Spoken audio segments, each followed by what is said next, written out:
UP में होने वाली कांवड़ यात्रा पर आज सुप्रीम कोर्ट में यूपी सरकार ने अपना पक्ष रखा। सुनवाई के दौरान सुप्रीम कोर्ट ने कहा कि यूपी सरकार को कोरोना प्रोटोकॉल का पालन करना होगा।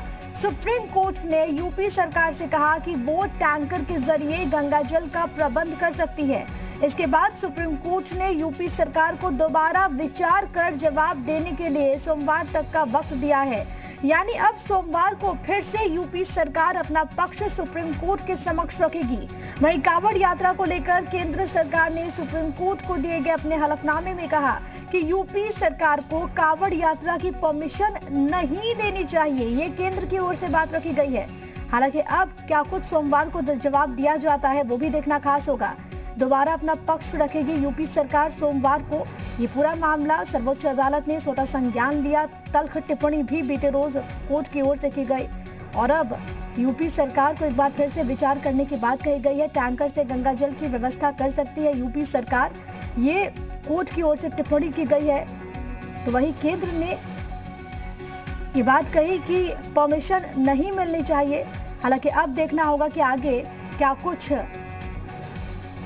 जवाब दिया जाता है। सोमवार को जब अपना पक्ष एक बार फिर से यूपी सरकार रखेगी तो उनमें किन बिंदुओं का जिक्र किया जाता है। लेकिन आपको बताते चले कि आज की सुनवाई बेहद ज्यादा अहम। लखनऊ से एक और बड़ी खबर मिल रही है। कांवड़ यात्रा को लेकर ये बड़ी खबर है। कांवड़ संघों से बातचीत सरकार कर रही है। कांवड़ संघ खुद यात्रा स्थगित करने का फैसला ले सकते हैं, इसकी संभावना जाहिर की जा रही है। 9 जुलाई को ही सीएम योगी ने कांवड़ संघ से बातचीत के निर्देश दिए थे। अधिकारी लोकल स्तर पर जो कांवड़ संघ है उसे संवाद स्थापित करें, ये उनके द्वारा बात कही गई थी। बीते साल की तरह निर्णय लेने का प्रयास करें। महामारी व्यक्ति की जाति, चेहरा और मजहब नहीं देखती। उन्होंने ये भी कहा एसीएस होम और डीजीपी दूसरे राज्यों से संवाद स्थापित करें, ये भी मुख्यमंत्री की ओर से बड़ी बात कही गई। ये एक अहम जानकारी आपको दे रहे हैं। ये खबर सामने आ रही है कांवड़ यात्रा को लेकर कि जो संघ हैं उनसे बातचीत कर रही है सरकार और बहुत संभव है कि इस यात्रा को स्थगित करने का फैसला वो स्वयं ले सकते हैं। 9 जुलाई को ही सीएम योगी ने, आपको याद होगा कि कांवड़ संघों से बातचीत के निर्देश दिए थे और जो अब ऑफिसर्स हैं वो लोकल स्तर पर जो कांवड़ संघ हैं उनसे संवाद स्थापित करेंगे, क्योंकि इस बाबत निर्देशित भी मुख्यमंत्री की ओर से उन्हें किया गया था। और बीते साल की तरह ही इस बार भी फैसला लेने की कोशिश करें। उन्होंने ये भी बात कही थी महामारी व्यक्ति की जाति, चेहरा और मजहब नहीं देखती। सीएम की ओर से ये भी बड़ी बात कही गई। एसीएस होम और डीजीपी अब दूसरे राज्यों से संवाद स्थापित करेंगे, क्योंकि मुख्यमंत्री की ओर से भी ये निर्देश दिया गया था। लेकिन अब देखना बहुत ज्यादा महत्वपूर्ण होगा कि आखिरकार यात्रा को लेकर क्या कुछ फैसला लिया जाता है। क्या संघ खुद से ही स्थगित कर सकते हैं, ये भी देखना होगा। क्या कोई ऐसा फैसला लिया जा सकता है, क्योंकि एक तरफ ये पूरा मामला सुप्रीम कोर्ट में जो कि एक बार फिर से जिसमें विचार करने की बात कही गई है, तो वहीं दूसरी तरफ यूपी से एक खबर है जहां पर संघों से बातचीत कर रही है सरकार। 2 सहयोगी मेरे साथ इस वक्त मौजूद है। दिल्ली से मेरे साथ मेरे सहयोगी दानिश जुड़ गए।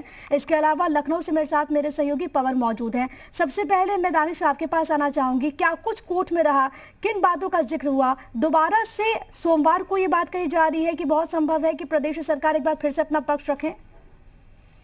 देखिए, आज कोर्ट में सबसे पहले तो केंद्र सरकार ने एक हलफनामा दायर करा था और उस हलफनामे में केंद्र सरकार ने ये साफ कह दिया कि जो कांवड़ यात्रा कराने का जो डिसीजन है वो स्टेट गवर्नमेंट्स को नहीं लेना चाहिए। उन्होंने हलफनामे में लिखा कि state government must not take this decision. तो उन्होंने साफ साफ भी कहा कि उनको नहीं करना चाहिए। लेकिन रिलीजियस सेंटिमेंट्स को और इसकी हिस्ट्री के मद्देनजर रखते हुए कोर्ट ने ये कहा कि स्टेट गवर्नमेंट को किसी न किसी तरह का एक मैकेनिज्म डिवाइस करना चाहिए, जैसे कि वो गंगा जल का अरेंजमेंट कर सकते हैं टैंकर्स के जरिए और एक कोई लोकेशन चूज करी जा सकती है जहां पे जितने भी श्रद्धालु हैं वो आकर गंगा जल कलेक्ट कर सकते हैं और अभिषेक के दिन वो उसका उपयोग कर सकते हैं। तो ये केंद्र सरकार ने कहा था, लेकिन यूपी सरकार का वो स्टांस बदला नहीं है। यूपी सरकार ने यही कहा है कि वो चाहते हैं कि कांवड़ यात्रा हो, लेकिन सुप्रीम कोर्ट ने साफ कर दिया कि ये हालांकि ये सबका फंडामेंटल राइट है, लेकिन एक रिलीजियस प्रैक्टिस को फॉलो करना भी एक फंडामेंटल राइट है, लेकिन नागरिकों की जो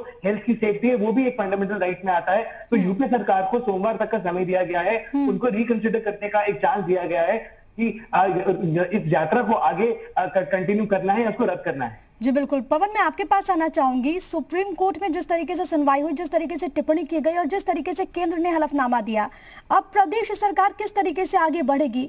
इस बीच ये भी खबर है कि कांवड़ संघों से भी बातचीत कर रही है। क्या ये बहुत संभव है कि संघ अपने स्तर से ही इसको स्थगित करने का कोई फैसला ले सकते हैं? हाँ देखिए, पिछली बार संघ ने फैसला लिया था कि वो कांवड़ यात्रा नहीं निकालेंगे। उत्तर प्रदेश सरकार ने जो फैसला लिया था कि कांवड़ यात्रा की जाएगी कोविड प्रोटोकॉल को ध्यान में रखते हुए, बाहर से जो व्यक्ति आएंगे उनका आरटी-पीसीआर निगेटिव होगा। लेकिन तमाम इन बातों के बीच में अब उत्तर प्रदेश सरकार ने फैसला किया है कि जो कांवड़ संघ है उन सभी लोगों से बातचीत किया जाएगा। अगर वो सहर्ष पिछली बार की तरह तैयार हो जाते हैं, इस बार भी कांवड़ यात्रा नहीं निकाली जानी चाहिए, तो निश्चित तौर पे कांवड़ यात्रा उत्तर प्रदेश में भी बंद कर दी जाएगी, रद्द कर दी जाएगी। इस साल भी नहीं होगा। लेकिन सुप्रीम कोर्ट ने जो गाइडलाइन, सुप्रीम कोर्ट ने एक तरीके से जो दिशा निर्देश दिया है, तो उस पर उत्तर प्रदेश सरकार काम करे, चाहे वो टैंकर से गंगा जल की बात हो या कोविड प्रोटोकॉल जो सेंट्रल गवर्नमेंट की प्रोटोकॉल है, उत्तर प्रदेश सरकार का जो प्रोटोकॉल है, उन तमाम बातों को ध्यान में रखते हुए अब सरकार ने एसीएस होम के नेतृत्व में इन तमाम बातों को ध्यान में रखते हुए एक तरीके से योगी आदित्यनाथ ने निर्देश दिया है कि इस पूरे मामले पे विचार किया जाए, बातचीत किया जाए और नई कोविड गाइडलाइन भी तैयार किया जाए उत्तर प्रदेश में। क्योंकि जिस तरीके से मुंबई से जो तमाम फिल्म की शूटिंग के लिए लखनऊ आए थे 92 लोग, जिसमें 5 लोग जो है वो डेल्टा वेरिएंट के बताए जा रहे हैं कि उनमें संदिग्ध हैं, उन सभी लोगों को आइसोलेट किया गया है।